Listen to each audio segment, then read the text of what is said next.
नमस्कार दोस्तों, बात है 27 मार्च 1977 की, जब दो विमान स्पेन के ग्रैंड कैनेरिया हवाई अड्डे पर लैंड करने वाले होते हैं, पर इन्हें डाइवर्ट करके टेनरिफ हवाई अड्डे पर लैंड करने को कहा जाता है, क्योंकि उस समय कैनरी हवाई अड्डे पर कुछ अलगाववादियों ने बम से विस्फोट किया था। ये दोनों जहाज टेनरिफ हवाई अड्डे पर लैंड करती है। पहली जहाज आ रही होती है नीदरलैंड से, जिसमें 248 लोग बैठे होते हैं, और दूसरी जहाज आ रही होती है यूएसए के लॉस एंजल्स से, जिसमें करीब 396 लोग सवार थे। समय बीतते बीतते कई और जहाज यहाँ पर डाइवर्ट किए जाते हैं, जिसकी वजह से जहाजों के लिए जगह कम पड़ गई, जिसे टैक्सीवे कहा जाता है। टैक्सीवे एयरपोर्ट पर बने एक अलग सी लाइन होती है, जहां पर जहाजों को रखा जाता है। ज्यादा भीड़ भाड़ हो जाने के कारण कुछ जहाजों को रनवे पर ही टैक्सी करना पड़ता है। कुछ समय बाद कैनरी हवाई अड्डे पर नियंत्रण पाया जाता है और आने के लिए मंजूरी मिल जाती है, यानी कि जो जहाज टेनरिफ हवाई अड्डे पर लैंड की हुई थी, उसे कैनरी हवाई अड्डे पर जाने की मंजूरी मिल जाती है। उस समय मौसम खराब था,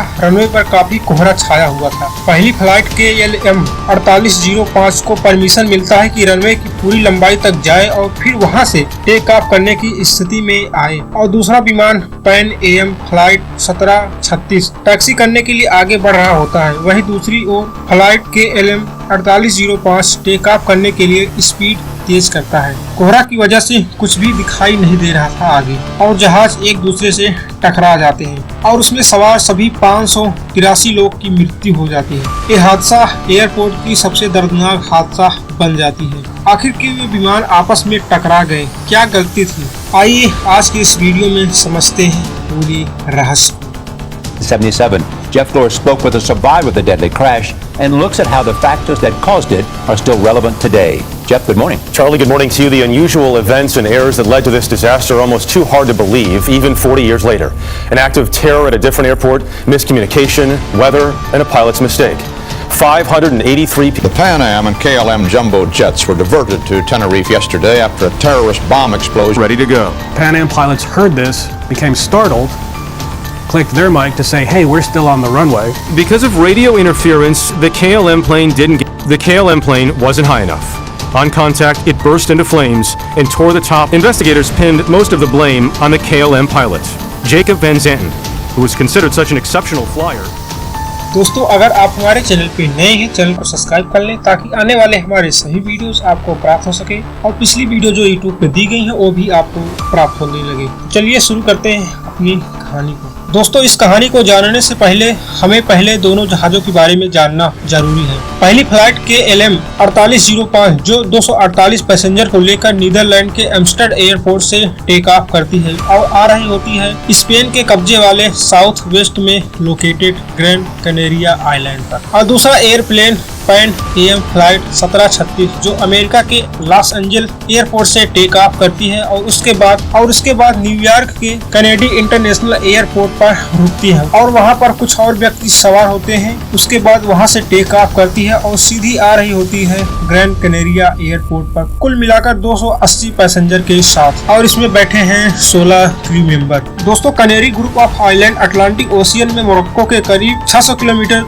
वेस्ट में स्थित है। यहाँ पर छोटे से लेकर बड़े बड़े द्वीप पाए जाते हैं, जैसे कि टेनरिफ आइलैंड और ग्रैंड कैनेरिया आइलैंड।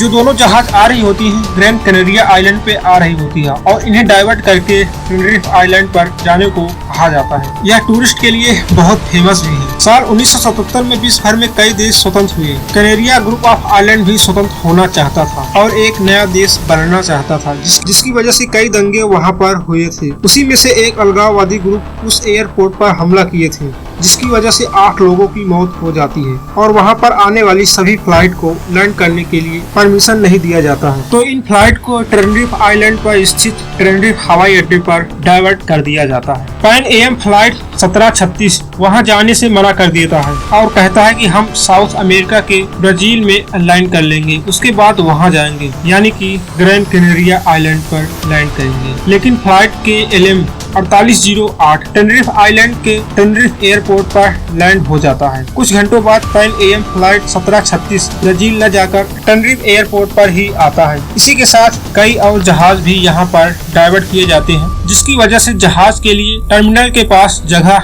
नहीं बच पाता है, को खड़ा किया जाता है या रखा जाता है, उसे टैक्सी वे कहा जाता है। टैक्सी वे रनवे से हटकर एक अलग सी रोड होती है जहाँ पर सभी जहाजों को लाइन में खड़ा रखते हैं। इस एयरपोर्ट पर जहाज को टैक्सी वे तक जाने के लिए 4 रास्ते थे, पहला, दूसरा और तीसरा। चौथा, 2 घंटे बाद कनेरिया एयरपोर्ट पर अलगाववादियों पर नियंत्रण पाया जाता है, सभी को पुलिस द्वारा गिरफ्तार कर लिया जाता है। और इधर टेनरिफ एयरपोर्ट पर लैंड सभी जहाजों को ग्रैंड कनेरिया आइलैंड पर आने की परमिशन मिल जाती है, लेकिन जहाजों की भीड़ कुछ ज्यादा ही थी। वहाँ पर सिर्फ एक ही रनवे था। आपको जरूर पता होना चाहिए कि समुद्र में स्थित आइलैंड पर कोहरा का कहर दिन में भी बरकरार रहता है। कुछ ऐसा था उस दिन। मौसम भी खराब था, हल्के बादल छाए हुए थे। अब ट्रैफिक कंट्रोल KLM फ्लाइट को रनवे की पूरी लंबाई तक जाने का निर्देश देते हैं। इस मैप को देख सकते हैं। फिर वहाँ से 180 डिग्री मुड़कर टेक ऑफ करने की सिचुएशन में आने को कहा जाता है। इसके तुरंत बाद पैन AM को निर्देश मिलता है कि ये भी टेक ऑफ करने के लिए सीधे जाएं और तीसरे रास्ते से रनवे की तरफ जाएं। वहाँ से रनवे पर आए पर बहुत कोहरा छाया हुआ था, आगे कुछ भी दिखाई नहीं दे रहा था। पैन AM के कैप्टन पहले 2 रास्ते को आसानी से पार कर चुके थे, लेकिन कॉकपिट में चर्चा से पता चलता है कि तीसरे रास्तों को नहीं देख पाए, जिसका उपयोग करने का निर्देश दिया गया था। तब तक KLM के पायलट ने पैन AM को देखा, तब तक वे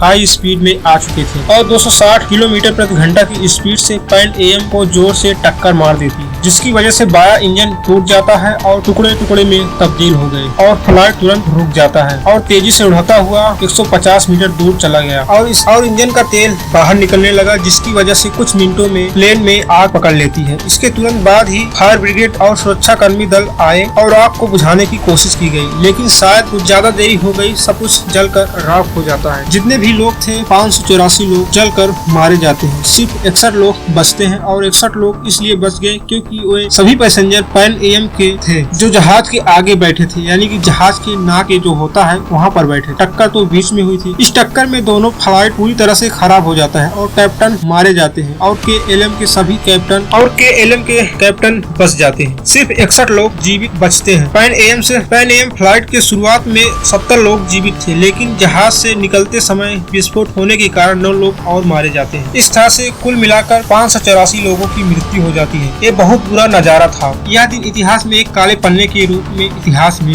जुड़ गया। बाद में जहाज की घटना के लिए जांच बैठाई जाती है और जांच में कई कारण पाए जाते हैं, जैसे कि पहला, मौसम खराब थी जिसकी वजह से फ्लाइट के कैप्टन जल्द से जल्द टेक ऑफ करना चाहते थे और वहां पर लैंड करना चाहते थे। और दूसरा, अचानक कोहरे के कारण आगे दिखाई कुछ भी नहीं दे रहा था, जिसकी वजह से टक्कर हो गई और दोनों पायलट एक दूसरे को देख नहीं पा रहे थे। दोस्तों, इस तरह से ये बहुत बड़ी घटना घट जाती है। अगर आपको हमारी वीडियो पसंद आए तो वीडियो को लाइक करें, चैनल को सब्सक्राइब करना न भूलें। बहुत बहुत धन्यवाद।